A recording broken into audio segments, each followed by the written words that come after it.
Welcome back. We're discussing the role of religion in medical science and the Vatican's new rulings on issues ranging from stem cell research to in vitro fertilization. My guests are Dr. Jennifer Michael Hecht, Professor of Philosophy at the New School in New York, and Father Tadeusz Pacholczyk, the Director of Education for the National Catholic Bioethics Center in Philadelphia. Let's get to our discussion with, back to our discussion with a response from Dr. Hecht to some of the comments made by Father Tad just before the break, saying that it's a question of rights for all human beings, irrespective of age or, I guess, stage of development. Yes, well, what the Catholic Church is engaged here is in tunnel vision morality. You pick one small aspect of, small in the general picture of things, and you concentrate on that. While it's certainly true that we want to defend the possibility of anyone being abused in this way, when you look at the larger picture and you see that without contraception and without rights to abortion, what happens, especially without rights to contraception, what happens is many, many people suffer. And the Catholic Church can't help it. Once they're born, there are many people who suffer because there's not enough food, because people weren't ready to have them. And that's really a crime. The people who are hurting the most in this world and who hurt other people are people who did not have enough of what parents need to give their children. And it is absolutely exhaustingly inappropriate to care about stem cells but not about human beings. Okay. I wrote my book Doubt. Let me just say that. I wrote my book Doubt in order to marshal together the brave, strong, ethically moral people who have stood up throughout time in Islam, Judaism, and Christianity and Catholicism and said, no, we have thinking ability to make sense of what is morally right for our time and what is correct.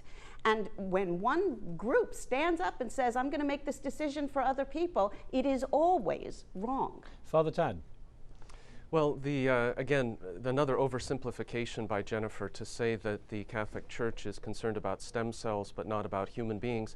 Of course, she's gotten it precisely backwards there, that the central concern of the Church is precisely human beings and those ones who are most vulnerable, those ones who are at their earliest stages and have no voice of their own, no possibility to speak in their own defense.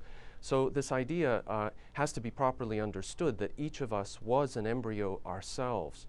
Any action directed against our integrity to dismember us for stem cell research, for example, would result in the fact that we would have then no future timeline. We would be destroyed at the hands of another human.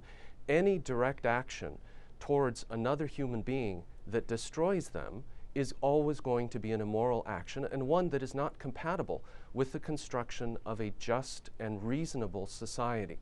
The positions that the Church outlines here are eminently reasonable positions. They are not some kind of an arbitrary statement pulled out of the ether. These are positions that flow from a reflection on the very nature of man, of who we are, of what kinds of creatures we are, how we have been constructed by God.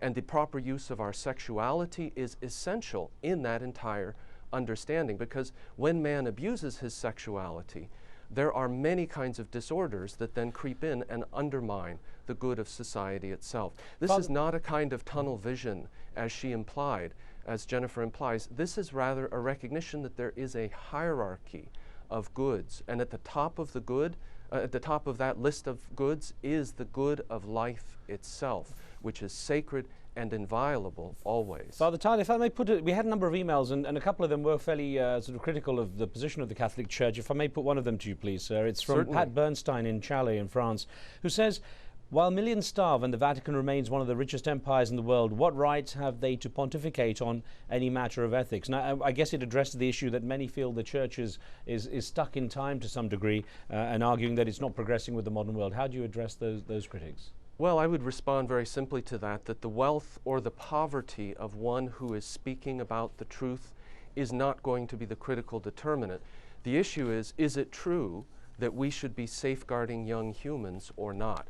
Now, whether a wealthy person or a wealthy institution says or denies that, it's not, the wealth is not the critical issue. Now, you know, the claim that that the Church is one of the wealthiest institutions is actually not a correct statement. The books of the Vatican were thrown open during the pontificate of Pope John Paul II, and it became clear that this grand myth that is so popular was false, that the Church was operating barely in the black in some cases, and in some cases in the red.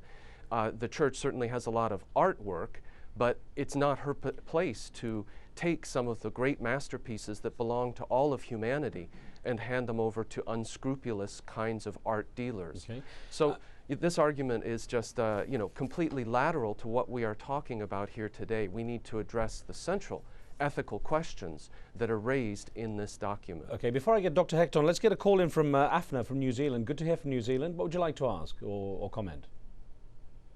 Afna, go ahead. Yes, dear. All right, go on. Yeah, my comment is that I as a Muslim believe that we are created by God as the best creation, and which gave us a code, and He gave us a code of law to live in this world, and this is the basic difference between us and the other animals. So as a Muslim, I believe that what has been taught to us in Quran and for Christian and Bible and Gospels for Jews, definitely these are the code of ethics which have been told to us, and we have to follow. This is the basic difference between us and the other animals. Okay. If we have this kind of Afna? if we have this kind of life, that we can do whatever in this world, we can marry as many times. Afna, I'm going to put this to Dr. Hecht. Sorry to cut you off there, but I want to put this, because we're running short on time, to Dr. Hecht to respond to some of the things that Father Tad has said. And also, it sounds like, judging from our viewer, Afna, that some people want this kind of code. They want some kind of guidance. Sure, religion is a voluntary association, and people know what they need. Everybody knows what kind of order they need in their lives, and they figure it out. The point is that the world is voting with its feet. The world agrees with me, it seems to me. People don't think sex is evil, especially within a committed marriage. People think that when mothers make the very difficult choices of deciding when to bring babies into this world, they're doing it because they deeply care about the babies, and they deeply care about the children they already have. Sex is not evil, and when you outlaw contraception, what you do is you just condemn people to be having sex in situations that are not so safe in terms of the next generation or in terms of diseases. But Dr. Hecht? There's no reason for it, because it's simply not immoral to have sex. Dr. Hecht, a question on the subject of votes. Obviously, the president-elect, Barack Obama, seems to be taking a very different stance on certain issues, such as stem cell research from his predecessor, George W. Bush. And we were commenting on that in some of the pictures we were running. I wonder how you see things changing politically on the issue of some of these issues, such as biotechnology, bioethical issues. Sure. Look, after the Cold War, Americans were dicey about, they were worried about atheism because it seemed to represent Russia and Soviet communism. But now we are entering the computer age, the 21st century, and we have a good man coming into office, and science is going to get its due, and smart, secular humanism is going to get its due, and things will be better.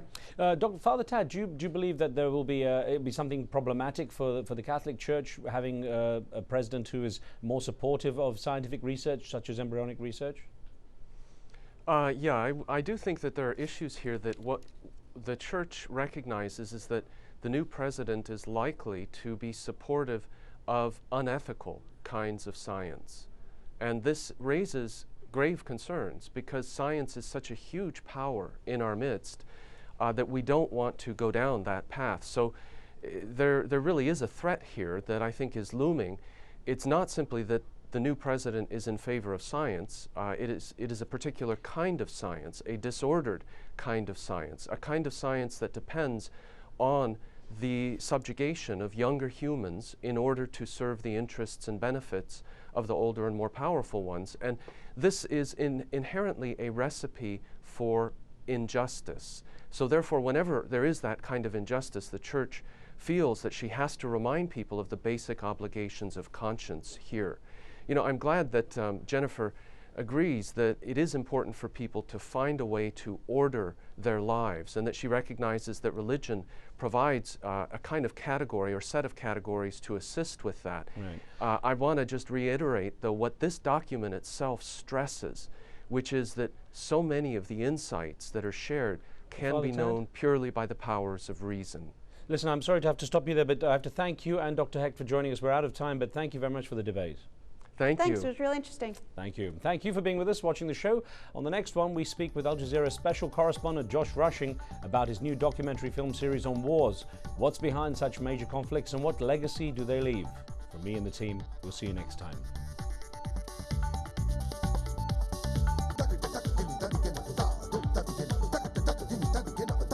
Dignitas